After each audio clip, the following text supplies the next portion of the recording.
बोलावलीत, बिना जेवणाचं तसंच निघालो. म्हणलं रस्त्याने जेव, नाही जेवण मिळालं दिवसभर. रात्र इतकी गर्दी होती, इथून तिथून पत्रकार बांधव माझ्या गाडीत होते, मी दुसऱ्याच्या गाडीत होत नाही. मुख्यमंत्र्यांनी बराचसा लागतो, बराचसा लागतो. हे म्हणजे आपल्या गाडीत नका तो शूटिंग फिटिंग करते ना, करून दे ना. त्याला काय खोटं बोलायचं, तेव्हा जे बोलायचं ते ओपन मीडियाच्या समोर, चर्चा करायची मीडियाच्या समोर, सगळं ओपन. रात्रभर जेवायला नाही मिळालं. 27ला 28ला सकाळी जेवलो. जेच तिथून पुढे मी हुकला. दुपारच्याला थोडं गाडीवर बसून जेवलो. ते काय जमलं नाही, जेवता आलं नाही, थोडंच जेवलो. म्हणजे 28च्या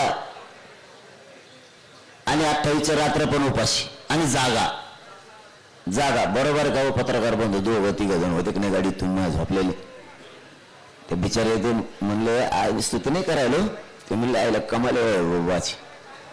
अरे ओरिजिनल करतो जे करता, हे कोणी को भरायला, हे बाबा होता उपासच मारला नाही. उपास हे विषय पत्रकार यांना काय 2-3 टाइम हाणायची सवय आहे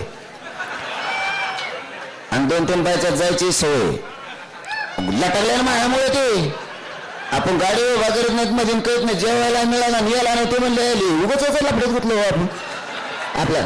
कारण मी निष्ठेनं करतो, बेगडेपणा नाही करत. मला हे सरकारला सांगायचं, मराठ्यांच्या पोराशी वाईट वागू नका. मुंबईत काही करणार नाहीत ते. देवबाप्पाच्या दर्शनाला जाते, परत आझाद मैदानला बसते, येते पुन्हा येते, काय करणार नाहीत ते. तुम्ही त्यांना चिडी घालू नका, ते काय करणार नाहीत. लय गरीबाचे लेकर आहेत, लय मोठं दुःख आणि वेदना घेऊन इथं आलेत. ते मराठ्याचे पोरं माज आणि मस्ती घेऊन नाही आले इकडं. लय हाल तो आमच्या लेकराचे मुख्यमंत्री. आम्हाला माहिती आमच्या लेकराचे किती हाल आहेत, किती कमरं मोडलेत आमच्या आईबापांचे कष्ट करू करू. लय अवघड आहे. तुम्ही ते जाण ठेवा. ते माज घेऊन नाही आले इकडे, माजलेले नाहीये, वेदना घेऊन आलेत. आणि तुम्ही वेदनेवर लक्ष देणार, आमच्या डोळ्याचं पाणी पुसणार म्हणून त्यांना राग येतो. बरं तुम्ही लवकर नका का पुसणार, मी उपोषण करून करून मेल्यावर मग द्या, हरकत नाही, काय अडचण नाही माझी. मी बलिदान द्यायला तयारच झालेलो आहे.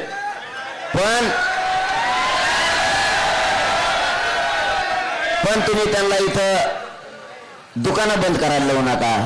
नसता तुमच्या बी महाराष्ट्रात सभा असले की पुढे तसंच होणार आहे. मग अहो खरं सांगतो, आपोकाला पण ठेवत नसतो. आमचे पोर आले म्हणून तुम्ही टपऱ्या बंद करणार, हॉटेल बंद करणार, सगळं पाण्याचं बंद करणार. आम्ही पण तुमच्या तिकडे सभा असल्या तर तुमचं जी दैती दल्ली ते पाईपलाईन आमच्या गावातून गेले असले तर आम्ही तिचं पाणी त्या दिवशी पुरतं बंद करणार. तुमच्या रेस्ट हाऊसलाच गेलं असलं पाणी तर आम्ही ते बंद करणार, आमच्या रानातून गेलेलं असलं तर.